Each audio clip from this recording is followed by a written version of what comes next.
प्रधानमंत्री किसान सम्मान निधि योजना के अंतर्गत पीएम किसान मोबाइल ऐप हुआ लॉन्च। ऐप में KYC के लिए फेस ऑथेंटिकेशन फीचर भी मौजूद। देसी गाय खरीदने पर योगी सरकार किसानों को 40,000 रूपए तक की देगी सब्सिडी। नंद बाबा मिशन से होगा पशुपालकों को फायदा। फर्टिलाइजर सब्सिडी में यूरिया को शामिल करने की सिफारिश। उर्वरकों के दामों में समानता से बेहतर फसल की उम्मीद। मध्य प्रदेश में युवाओं के लिए कृषि यंत्रीकरण क्षेत्र में कौशल विकास केंद्रों का शुभारंभ। ASCI पंजीकृत केंद्रों से दिया जाएगा प्रमाण पत्र। काले चावल की खेती से किसानों को बड़ा मुनाफा। 500 रूपए प्रति किलो तक बिक रही फसल। मशरूम खेती के लिए बिहार सरकार दे रही 50% तक सब्सिडी। किसानों को 10 लाख रुपए तक की मदद। कृषि मंत्री नरेंद्र सिंह तोमर ने प्रधानमंत्री किसान सम्मान निधि योजना के तहत पीएम किसान मोबाइल ऐप को लॉन्च किया है।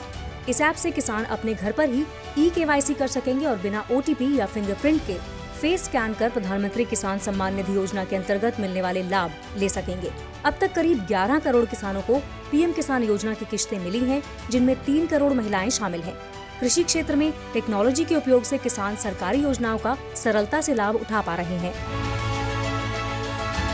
उत्तर प्रदेश के किसानों को योगी सरकार नई योजना नंद बाबा मिशन के माध्यम से देसी नस्ल की गायें खरीदने पर 40,000 रूपए तक सब्सिडी देगी।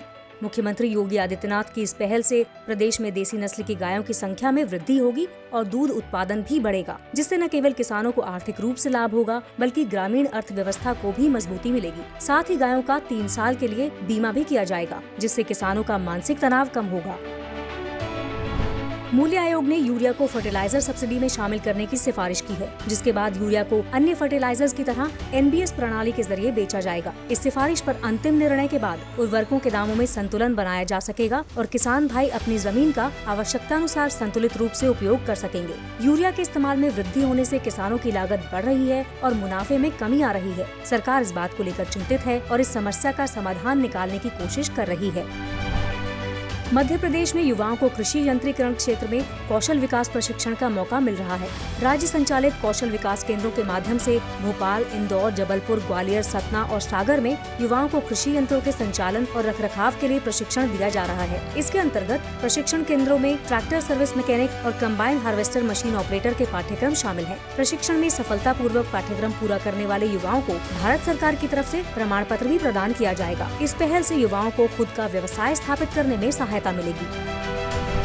देश में काले चावल की खेती से किसानों को बड़ा मुनाफा हो रहा है। इस फसल की कीमत 500 रूपए प्रति किलो तक है। काले चावल की रोपाई करने के बाद 100 से 110 दिनों में ये फसल पक जाती है। इसके पौधों की लंबाई आम धान के मुकाबले अधिक होती है और इसके दाने भी लंबे होते हैं। इस फसल की मांग लगातार बढ़ रही है। इसे शुगर और ब्लड प्रेशर कंट्रोल करने के कारगर उपाय के रूप में देखा जा रहा है। काले चावल की खेती असम, सिक्किम, मणिपुर के अलावा मध्य प्रदेश और महाराष्ट्र में भी की जा रही है।